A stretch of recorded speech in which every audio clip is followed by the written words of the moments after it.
And that's where what we currently have can't begin to deliver what we're trying to do, not just the same, but more of that.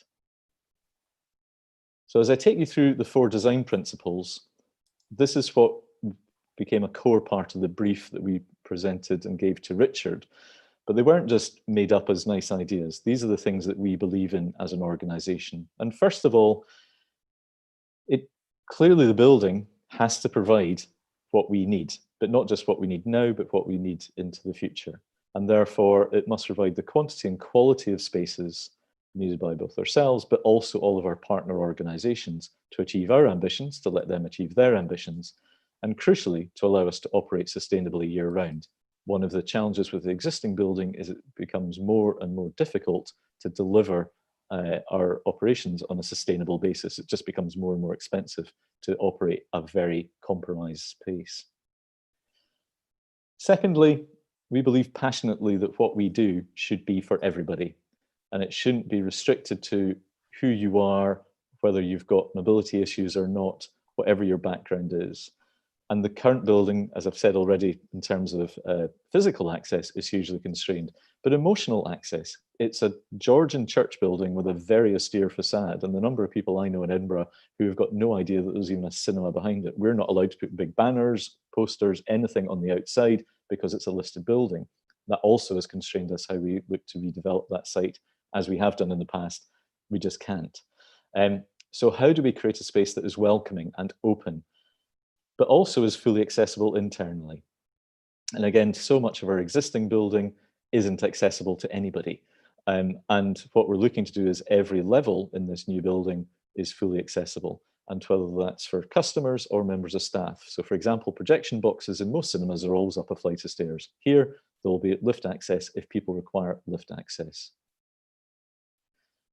Thirdly, climate emergency has been slightly parked in recent weeks because of coronavirus, but it is still probably the biggest issue that's facing this planet. And we believe we have our role to play in delivering a building that can operate as sustainably as possible into the future. And therefore, our design principle was how we do that. And that the operation of the building must be able to do so on as carbon or as close to carbon neutral basis as possible. Clearly, we'll need to use energy of different sorts, but we'll only be using electricity and only electricity sourced from verifiably renewable energy sources. We will have photovoltaic cells on glazed areas, and we'll have air-sourced heat pumps within the building as well. And then lastly, we're fully aware we're taking up a valuable bit of public space in Edinburgh city centre. And we recognise that we have a responsibility to not just build a fantastic building, but how that fantastic building is the catalyst for activity and excitement and interest within Festival Square, which, if you know it, is one of the most underused spaces in the city, how we can create life on that space. And we'll be doing that because we will be making sense of the cultural quarter. You've got 3 amazing cultural venues immediately on the other side of the road from what we're proposing in the shape of the Lyceum, the Traverse and the Usher Hall.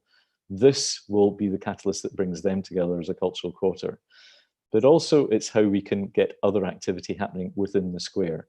And what we're looking to do is how we can curate activity in the square for art, for performance, yes, for drinking teas and coffees and bites to eat, but also just creating space where people can hang out and admire the views.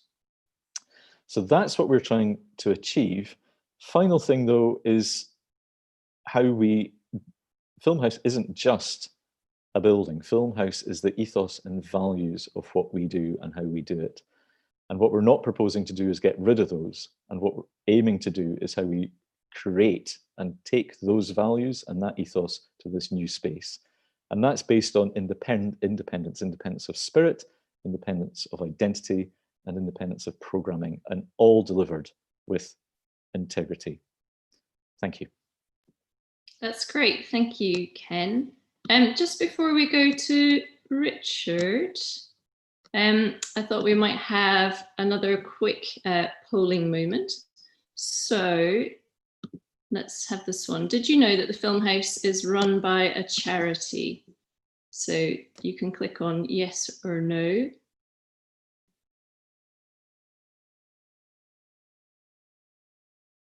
They're flying in, nearly there.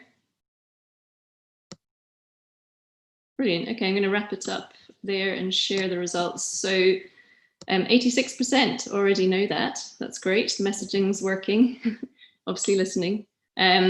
And just 14% were unaware of that. So hopefully part of what we can explain this evening gives you more insight into that. So Richard, I'm going to hand over to you now to talk about your design for the building.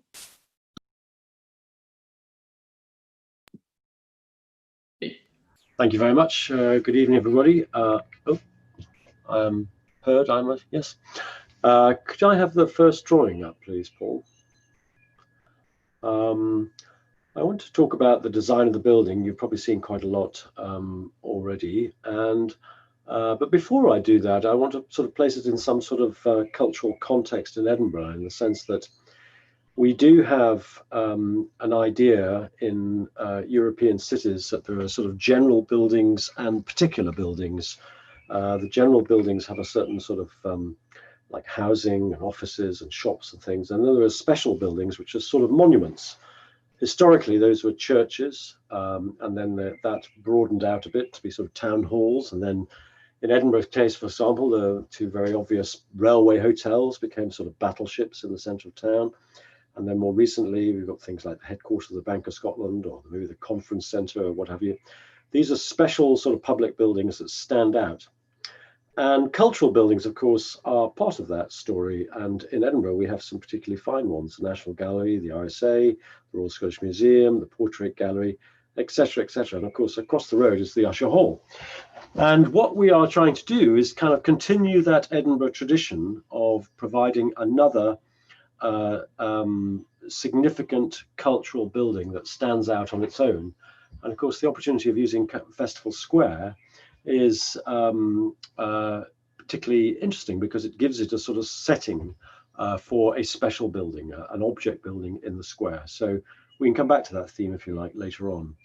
What you're seeing there at the moment is a cross section to the building. And I thought I'd very quickly, just so you get your bearings, reel off what the different levels are. The only thing you don't see in that particular drawing is the 6 auditoria, which are the front and the rear of the drawing. So if you start at the very bottom, you have kitchens and storerooms and all the sort of non-public bits of the building. And then the next floor up is a cinema concourse. The next floor up is the bar and cafe, the main entertainment area of the building. The next floor up, which is the ground floor, is the box office and a small cafe. And above that is a mezzanine with another cafe. And then above that is a big space, which we've called the Festival Centre, which is divided into 2. You can see there's seating there with a big window, which I'll come back to in a minute, and its own foyer, and that's a rather special 7th auditorium. Above that are 2 floors of offices, one for the Filmhouse stroke film festival and one for production companies. So there's making of film going on in this building. And the penultimate floor is a restaurant with a terrace, and at the very top is an open bar, rooftop bar, with a retractable roof, and also the opportunity of showing cinema. So what I'll do now is show you a movie which is slightly different from the one you might have seen on the Filmhouse's websites and various other places. But obviously in that period, we've been progressing the design. So Paul, if you'd like to start the movie. Thank you very much. So we're coming in from the castle, and you can see that at the end of Cambridge Street, the building becomes very prominent.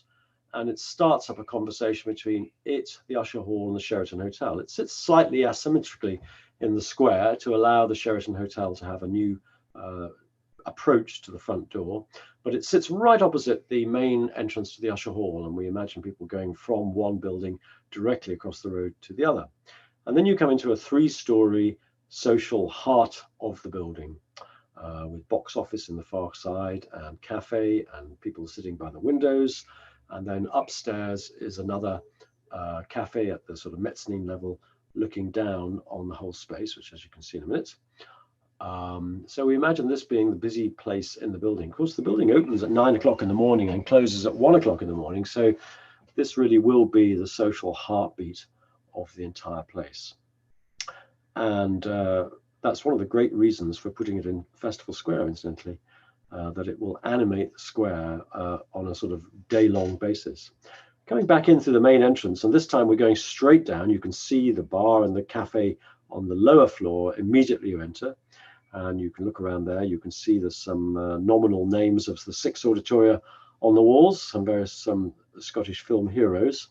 And then if you go towards that, you'll see actually there's light coming in and views out from the basement. So there you can see there's a slot there where you can see through roof glazing the outside world. So it's very much not a basement, but if you look down, you can also see people coming and going between the various auditoria. So the route, if you like, from entrance to bar, cafe to marshalling area, which is where we are now, there's a concourse for the cinemas, and then the cinemas itself is all very obvious and connected. So you're not disappearing underground into a sort of underground experience.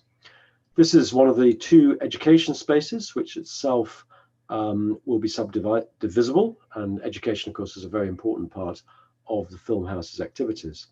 So we go now from the general concourse area into one of the 6 auditoria. They're all different sizes and shapes, from a large auditoria, bigger than the existing one in the Filmhouse, plus down to a small experimental one. This is the larger of them, with much better seating for legroom and elbow room, what have you. And now we're going to go back up, and we're going to go into the festival. Oh no, we're not. I beg your pardon.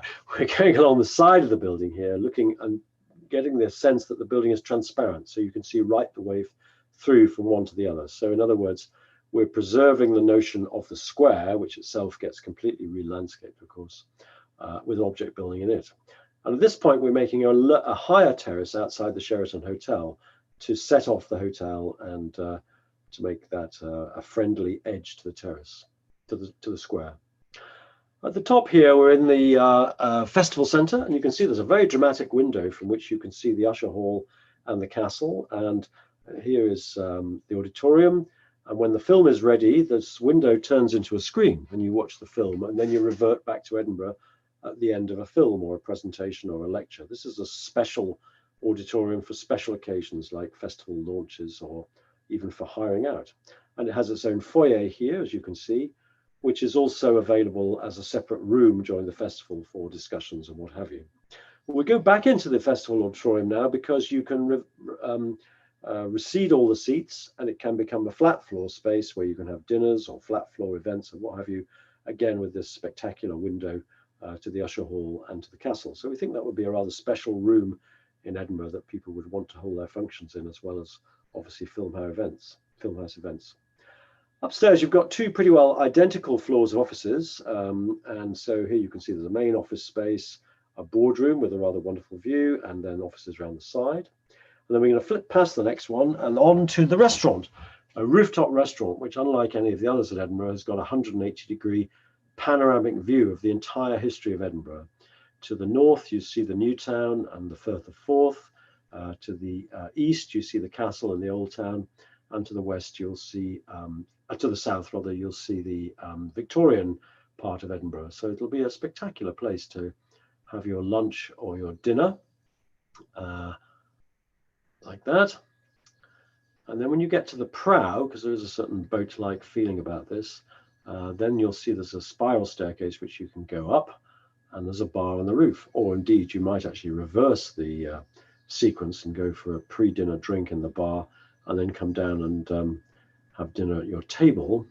But there is the bar on the top, and then it's transformed into a summertime evening cinema where you can watch cinema in the lights of Edinburgh on an evening like tonight, for example. You can look down at Edinburgh and also watch a film at the same time, which would be quite a special experience, I think. And that in itself, I think, will become extremely well known both within Edinburgh and beyond. So here's the movie at the end, and there you can see how it is related to the square, to the Sheraton Hotel, and directly to the Usher Hall across the road.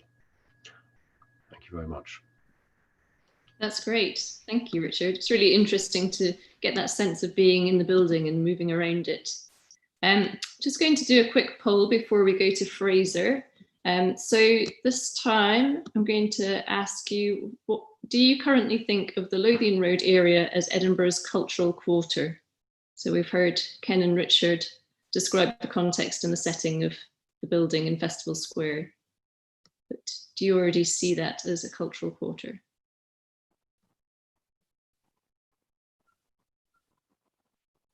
It's pretty even at the moment. Is that us? I think that's maybe us. So I'm going to share the results. So 57% of people say yes, they do already see it that way, and 43% say no. So much closer than our earlier audience for this. So I'm going to ask Fraser to talk through the logistics that surround this project. Thank you, Susie, and thank you to those attending the presentation today.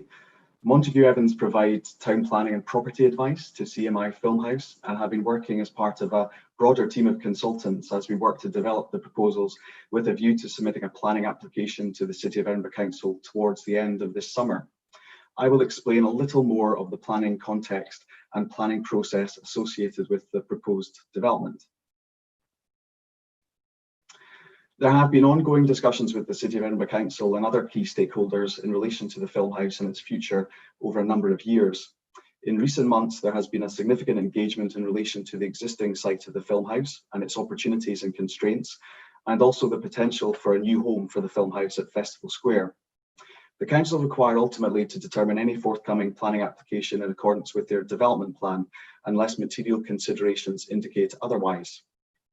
The development plan for the site includes the Edinburgh Local Development Plan, an extract of which is shown on the screen. Briefly stated, and in terms of the development plan, the site is located within the defined city centre. It's located within the West End conservation area and adjacent to Edinburgh's World Heritage Site. Festival Square itself forms an identified area of open space.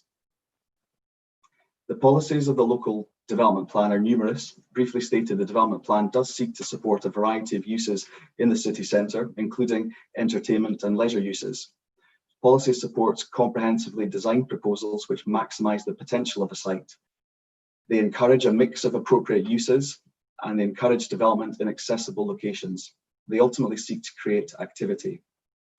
Policies of the plan seek to have new development have regard to its setting. From a planning perspective, some of the key issues that we are considering within the team include how the building relates to its surroundings, including in relation to the World Heritage Site, how the building sits within Festival Square, and how it can help activate the square, and how we can create a sustainable building.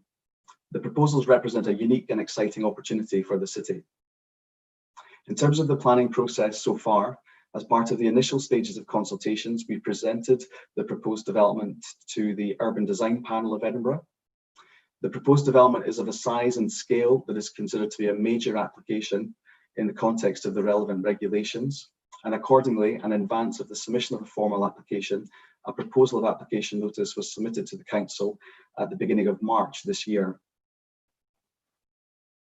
In relation to the proposal of application notice, the submission included a consultation strategy detailing the nature of the consultation steps to be undertaken before the application is formally submitted as part of this formal pre-application process. At this stage, I'm keen to point out that comments are to the Filmhouse team as prospective applicants. The comments will help us as a project team inform the forthcoming planning application submission. A report of pre-application consultation will accompany the planning application and will detail the nature of the comments received during this period. The report will detail the project team's responses to the various issues that you have raised. There will also be an opportunity for you to make comments direct to the City of Edinburgh Council as planning authority once the formal application has been made. Details of the consultation strategy were circulated widely and have appeared across social media platforms and in the press, both locally and nationally. As we've heard, and in light of lockdown, Scottish Government advice has been to move now to online engagement, which has culminated in the various sessions, including today's online forum. Just to continue with the planning process, pre-application discussions have taken place with City of Edinburgh Council and other relevant stakeholders. Given the nature of the site and surrounds, being within the conservation area and adjacent to the World Heritage, the application will be supported by a suite of information, including an environmental impact assessment. In addition to the environmental impact assessment, Relevant assessments will be submitted with the planning application, including in relation to heritage and sustainability. Just to summarise on timescales, the intention is to bring forward an application for detailed planning permission by late summer, around about August time this year. The application is a major development, which means there's a minimum of a statutory 4-month period within which the council will determine the application. The application will likely be presented to a future meeting of the council's development management subcommittee, and thereafter, and hopefully with a positive recommendation, we would look to begin the fundraising process.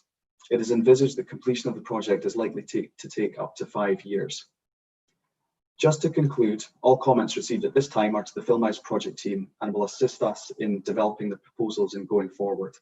They're not representations to the council at this stage, but there will be an opportunity to make representations to the council once the formal application is submitted.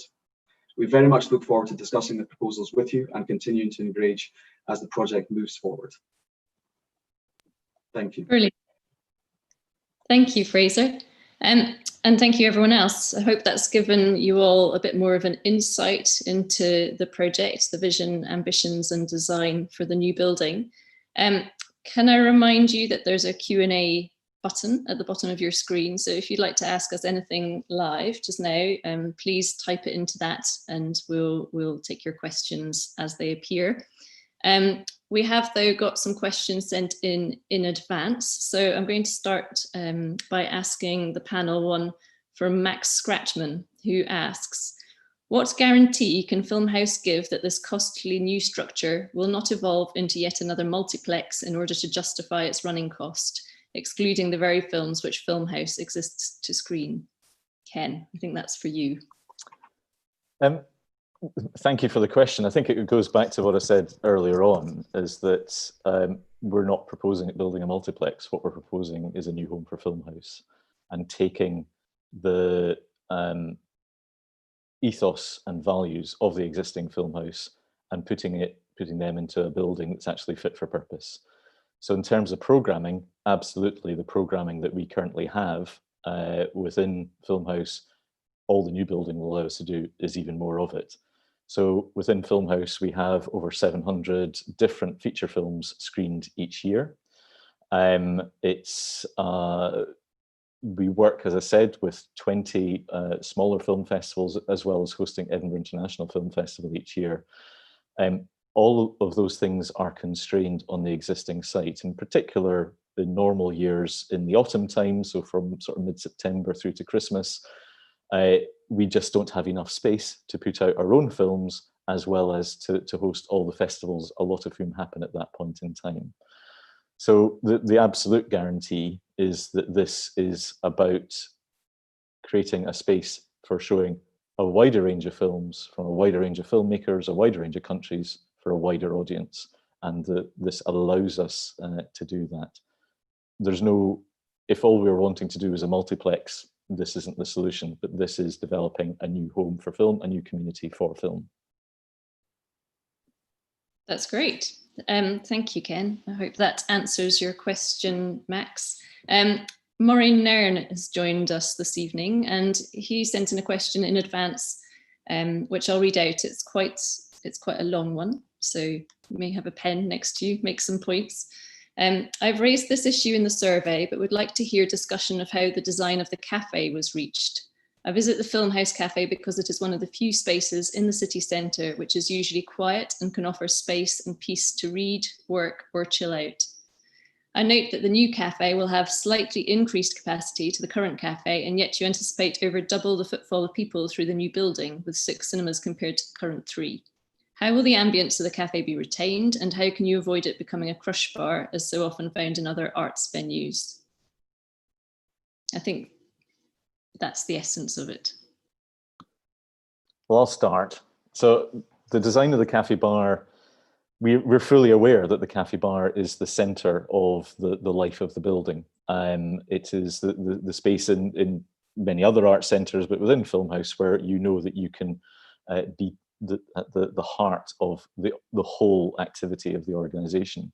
But the cafe bar in the existing building is actually not dissimilar to other bits of the building. It's not big enough. The seats are cramped in order to try and fit everybody in. Because of 2 staircases and a ramp, it means that access within the cafe bar is constrained.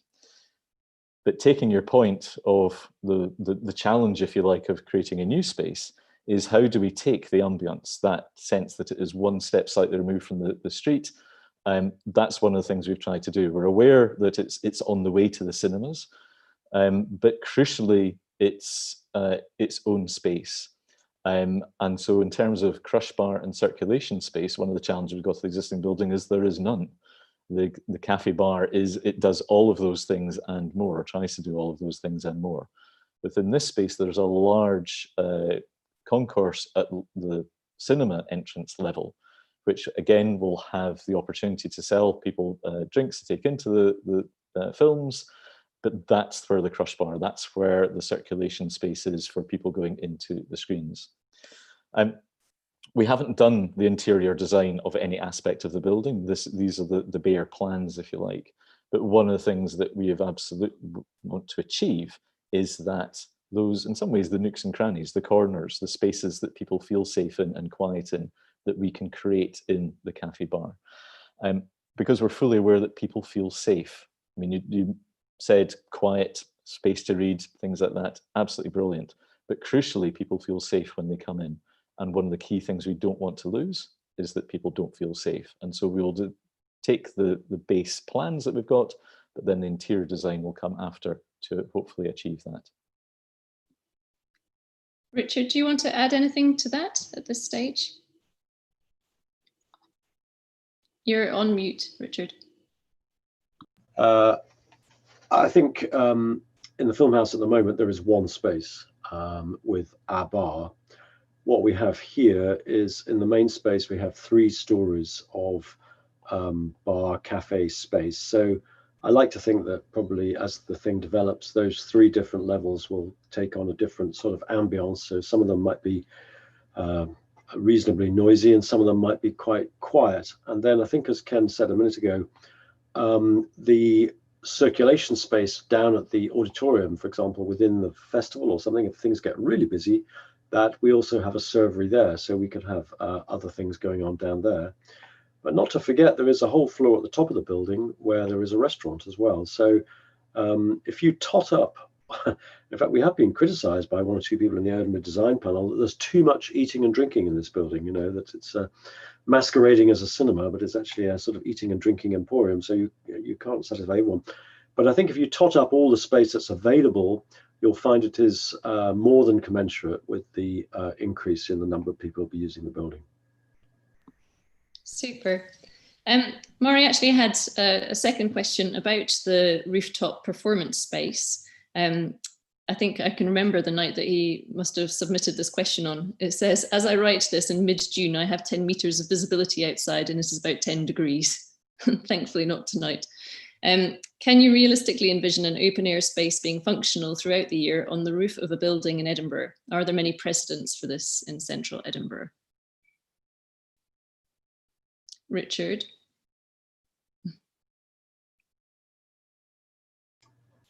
Yes, I mean, it's a conversation we're having amongst ourselves as well. And the straight answer is yes. I mean, if you look at Edinburgh and all the things that go on in Edinburgh, in a way, it's slightly surprising. First of all, by the way, you know, people say it's totally wet here. Actually, it's not. We only get 30 inches of rain a year. Glasgow gets twice as much. But the point being that I want to make is you think about the festival. I mean, one of my favorite hangouts in the festival is George Square Gardens, and people go there whether it's cold or wet or whatever. They enjoy being there. If you go to the Tattoo, for example, you buy a ticket for the Tattoo and you go and watch it in all weathers. And people will sit out in Edinburgh, and I don't think it's a problem. I mean, you take an evening like tonight, the problem will be too many people actually on the rooftop bar, not too few. So I think, you know, that we should be a little bit less Presbyterian about this. Edinburgh's a wonderful city, and in the summer we have amazing light, which goes on to such an incredible length. And it's not a performance space, by the way. Well, it might be, I suppose, but it's a space where there will be occasional screenings, which I think will be a rather special event, actually, to watch cinema outside and look to either side and see the twinkling lights of Edinburgh below. I think that could be quite special. Ken, you look like you're poised to poised to have a wee word. I mean, I think Richard's covered the ground. I'm looking out. I live through in the west, and it's a gloriously sunny evening here, so it's not even raining in Glasgow today. The space, I think, has 2 or 3 key functions. One of which, as Richard's described, is that the space it can potentially be a bar space. It can potentially be a screening space. But I think a bit like other aspects of the building, it's a space where people can come together. So yes, within the Edinburgh International Film Festival, but actually as much within some of the other film festivals that we host, there's no function space, there's no reception space. And they go, where can we do this? And we go, well, there is nowhere in the existing building that provides that kind of space. But I think it's also just a space that, if you think about it, with the height and the views, it's going to be an utterly fantastic space just to go and look at the world around you. And one of the conversations we've been having, both with our neighbours, but also with the City Council, is how can we make that space more publicly accessible, so you don't actually have to physically go to an event or buy a drink there, but it's just a space you can go to at different times of the day or of the week, and just take in the view. Clearly, if it's wet, put on a cagoule. Very practical. Okay, we've got a couple of questions in live through our Q&A here. So I'm going to ask the first of them. Could you kindly touch on the funding and fundraising? That will come to me again. The funding for the building, we consciously haven't started fundraising for the building yet. And you might think that's a bit daft if we're trying to get this built over the next few years. But the reality is the conversation has been a very sequential one. We've spoken to the City Council over the last few years about the potential of using Festival Square. And they came back to us and said, you can explore using Festival Square. We will look at, we're happy for you to do that. And we will be happy to negotiate a more detailed deal with you. But once you've secured planning permission and once you've raised the funding. And so we're doing it sequentially in that stage 1 is getting planning permission, because quite simply, there's no point in trying to raise a lot of money for a building that doesn't have planning permission. Going back to Fraser's presentation, we're working on the basis that maybe by sort of spring next year, we might have a decision around planning. It may be a bit earlier, a bit later. It's at that point that we'll be starting our formal funding and fundraising campaign to develop the new building. And that's why, going back to, again, Fraser's presentation, he said it may well be sort of 5 years from this point before we physically have a new building, because there's going to be a good 2 years worth of fundraising in between times. I'm also aware, just to sort of state the blindingly obvious, this is happening at a very weird time in the world's history, in the country's history, in the city's history.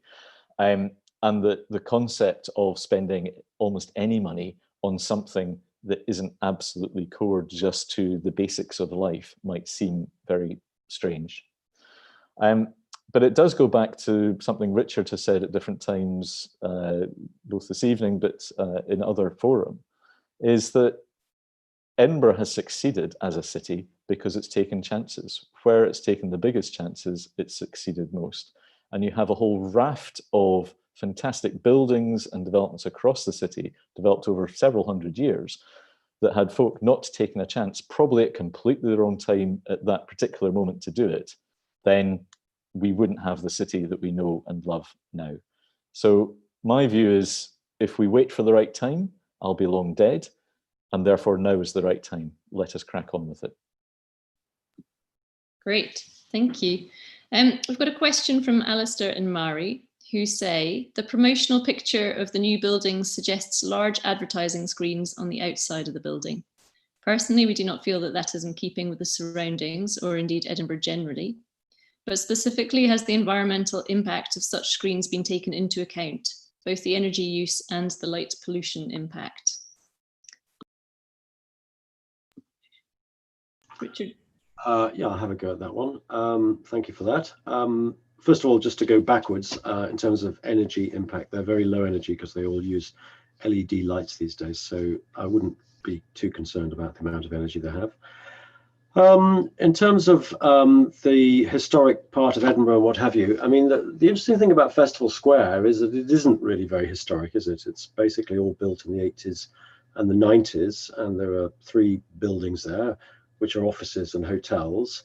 And in that sense, we're rather lucky because we have a bit of Edinburgh where we can be a lot freer. And I don't have an apology for making a building which, if you like, has a certain, dare I say it, alien-like quality. I mean, we can think to other countries. If you go to Paris, for example, you can think of the Centre Beaubourg, which arrived like a sort of comet in the center of the historic part of Paris, and more recent, and then the Pyramid at the Louvre. There are other examples where buildings arrive which actually have very little to do with their surroundings. And I think the great thing about Festival Square is we don't have to be contextual. We can be independent and autonomous with the architecture. So I don't think that's a particular problem at all, actually. And I think also Edinburgh needs buildings of today. It's not just about come to Edinburgh to see the history, but we want to come and see what's about today and tomorrow. And that's what makes a city a lively place to visit and to enjoy and live in. Ken, do you want to talk a bit about the environmental aspect particularly? Yeah, I mean, I think just the thing to make clear is this is a work in progress. As I said before, it's a proposal. We are aware that the image we went public with was bold and it was bright. And we're also aware that Edinburgh doesn't do bold and bright particularly well at this moment in time. However, we want to make this building a statement. Whether it ends up looking exactly as it is on the images to date, that will be determined over the coming months. But the environmental impact is a key part of the planning process. As Fraser mentioned earlier, we have an environmental impact assessment which looks at all different aspects of how the building sits, how the building works, the impact on the historic environment, as well as the physical environment and sight lines from different parts of the city. But I think the other thing is going, how do we say it's about film? And the problem with cinema is that the art, if you like, tends to happen in a big dark space, and in this case, a big dark space underground. And beyond posters, there's very little else you can do on the whole to promote the fact that there's something more interesting going on. Final bit is just going, yes, the images, for example, that we've got on the presentation were related to us as Filmhouse. But clearly it provides an opportunity for other key messages and other key images to be placed there and to promote, whether it's different activities going on within the building or within the broader cultural quarter, or indeed within the broader cultural sector within the city. It provides all kinds of opportunities to do things that currently just don't exist. Having said all of that, as we go through the process, as I say, whether it ends up exactly as being presented at the moment or not, we will. Those are all part of the feedback, and we'll take it on board. Great. We don't have any other live questions at the moment, so please, if people do want to ask anything, if you could pop your question in the box. But we did get an email from Moira Sloss in advance, and it's not actually a question, but she says, a quick email to say that I think a new film house of the future is a great plan. It's hugely popular in our city, and I believe it will benefit all film goers, particularly with the additional restaurants, etc. Edinburgh needs it, and the position is ideal. So that's great that Moira shared that with us, and we've had lots of very positive support for it showing through our survey. Just a reminder that the survey is open until the 12th of July. So if you haven't had a chance to fill that in so far, please go to the website and take a spin through it. Why don't we do the last of my poll questions? So this one's about Festival Square. Having heard more about the plans, do you think you're more likely to spend more time in Festival Square if the new film house was on it? What do you all think of that?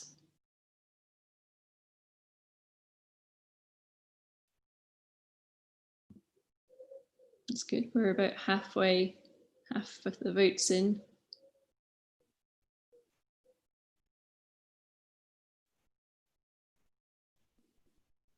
Okay, I'm going to finish it there. So a massive 92% said yes, but there were 8% that said they may prefer an alternative use. We do have a new question in.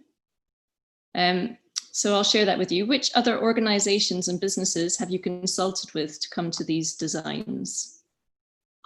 Who'd like to take that? Ken? Yeah, I think it's a really good question. We obviously know ourselves, but it can be quite easy to be quite myopic and just go, how can we sort ourselves out? I've had the advantage of working in a large number of places across the world and elsewhere in the UK as well. So there's a lot of examples of buildings that I think have worked in terms of what we're trying to do here. So a couple that I think have worked by adapting existing spaces in really interesting ways. One is Broadway Cinema in Nottingham, which has now moved to 4 screens, but when I was there had 2. I was running the production and training unit in the basement. We had a full studio and training spaces and equipment hire and all kinds of things going on in a building that had 2 cinema screens, in a building that also had production offices, in a building that had the Screen Commission and Training Consortium based there, as well as arrangements with Nottingham Trent University in particular. And you knew that when you went to the cafe bar, that whoever you spoke to was part of that community. And it was very much the community of film in Nottingham. That's where it was centred. And the other one, in terms of adapted space, is Watershed in Bristol, which again has developed over many years. It's had the space to expand and adapt in really interesting ways in the waterside building. But as we looked at new buildings and the ones that sort of both inspire us, but also sort of challenge us to ask questions, there were 3 that I think are really pertinent. One is the Lightbox in Toronto, which was officially built as the home for the Toronto International Film Festival. And then but it was going to be available the other 50 weeks of the year as an art house cinema. So they have the archive base there, they have lots of office space, gallery space, and so on. And when we had the conversations with them, they said actually the major challenge for them was it's really busy for 2 weeks of the year. And then because they don't have that tradition, as we do in Edinburgh, of running an art house cinema, they had to work very hard to make sense of it.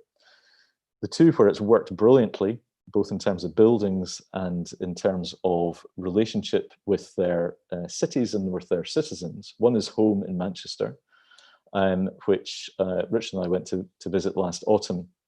And the old Corner House Cinema and the old Library Theatre coming together to form a new organisation, a new building, go from sort of 2/3 screens to 5-screen cinema.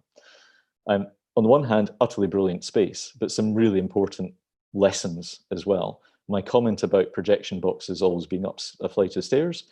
In Home in Manchester, the projection boxes are up a flight of stairs. So a brand new building with 2 huge passenger lifts, but it's assuming that if you're a member of staff, you have to be able-bodied to get around the building. And just going, don't do that. Secondly, within Home was the size of the screens. So there's a fantastic Cinema 2, I think it is. And then Cinema 1 is the big sort of almost classic box that you get in a multiplex. The challenges with most of the screens, however, is the screens were too close, or the seats were too close to the screen. And so again, what we've done is taken professional advice of how we can ensure that the setup of the screens is as optimal as it can be, so that wherever you're sitting in the screen, whether it's the front row or the back row, you've got a really good view of every part of the screen. And then the other example is the Eye in Amsterdam, which again, relatively recently built as the home for film in Amsterdam. Aspects of it utterly brilliant. Central, loads of space, fantastic gallery space. So they have 4 major exhibitions each year. Something we were going, could we fit that in here? Probably not, because it would involve another floor going underground. But again, lessons to be learned. They have lots of steps. So trying to navigate either as a member of the public or as a member of staff, there were nice little nooks and crannies, but it involved another 2 or 3 steps up or another 2 or 3 steps down, including, of course, for the projection boxes. So buildings that were hugely inspirational, but also buildings that we have learnt a lot from. Great. We've got just under 10 minutes left, and we've had 3 more questions in. So I'm going to zip on and put them to you. So Andy Garden has asked, will you still utilise other cinemas during the film festival, or will it be in-house once the new cinema is up and running? Ken. That'll be me again. So we currently use, when we have a film festival, it's a bit odd having these sessions at this moment in time because we're supposed to be in the middle of a film festival. If you haven't logged on to Filmfest at home to go and watch the films on Curzon Home Cinema, now's the time to do it. Anyway, that's a little promo over. We use somewhere between 12 and 14 screens each year for the film festival. 3 within Filmhouse, 4 at Odeon in the last couple of years, up to half a dozen at Cineworld, and we've also been using View in recent years as well as Festival Theatre. So the short answer is we will continue to need to use other screening venues as part of the film festival. Whilst we are doubling the number of screens here and doubling the number of seats, that won't be enough to do what we are trying to do with the film festival each year. So we will continue using other venues, and it would be great if we're able to work out how we can work with the Cameo again as well. Great. Here's one that perhaps Richard would like to comment on too. So how does the proposed height for the building align with Edinburgh's LDP, or indeed protected views to a landmark feature such as Edinburgh Castle from many parts of the city?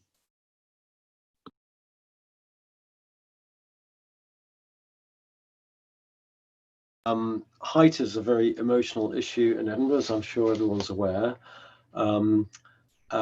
First of all, to answer the questions absolutely straight, it doesn't get in the way of any of the protected views that are in the City Council's distant views policy, so we're pretty confident about that.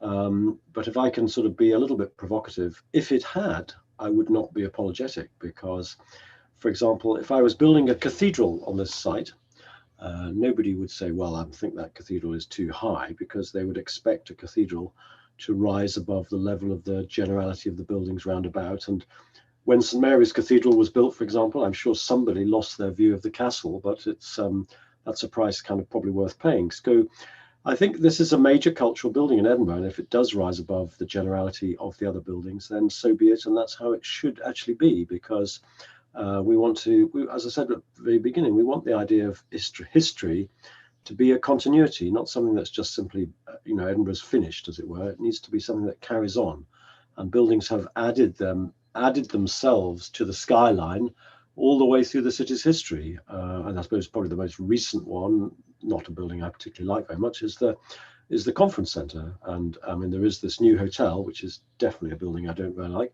at the end of the St James Centre, which is obviously trying to compete with the Balmoral and the Caledonian as a sort of major hotel in town. I think that's stretching a point in my book. But this is a cultural building, a public building, and it doesn't, I don't apologise for the fact that it breaks. It goes higher than the Sheraton and the offices. But to come back to the original question, it doesn't get in the way of any of the distant views of the castle. Ken, do you have anything to add to that, or will I move on? Okay, thank you for that question. So the final question at the moment, certainly in the Q&A inbox, is from Mark, and he asks, do you have any idea of the cost? Ken, I think that's probably with you to start. Yeah, so the cost that we put in the information when we launched the consultation, the public consultation back in March, was approximately 50 million. We don't have the final detail because we will only do the final detailed costing once we've completed all the final design work and all the necessary engineers and so on have had their say. We're obviously working with quantity surveyors, and they will produce the cost plan for the building. But it was that 50 million was the estimated cost at the time for the building that we've had as part of the presentation. Great. Okay. Well, we've addressed all the questions that have come in to us. So I don't know if any of you have anything you want to say to round up. We've got a couple of minutes left. I think just from my side to thank everyone for coming and participating.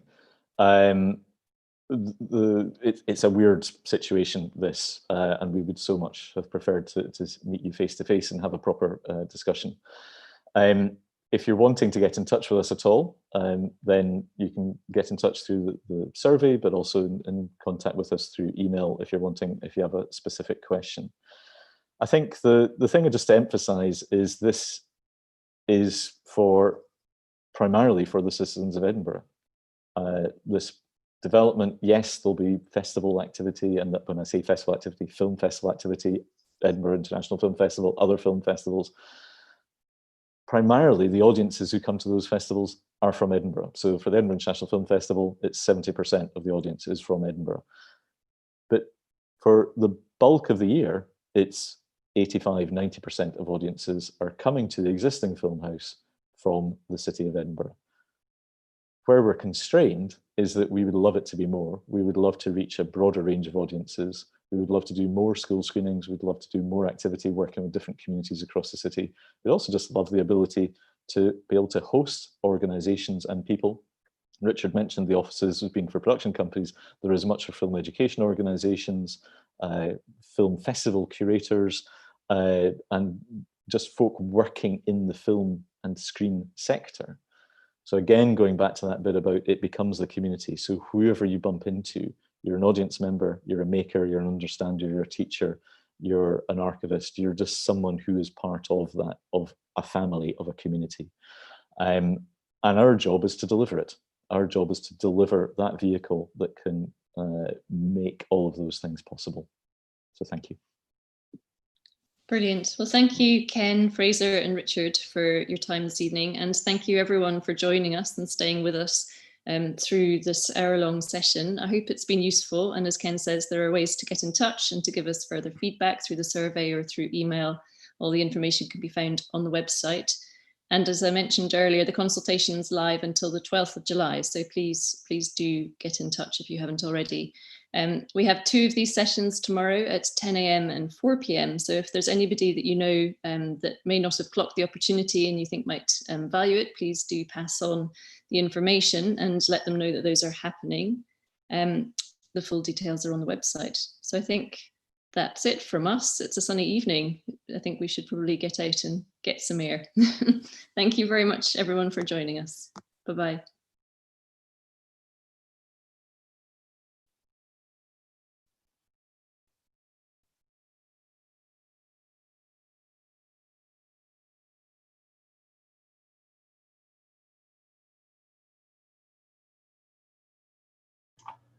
Are you still there, Ken?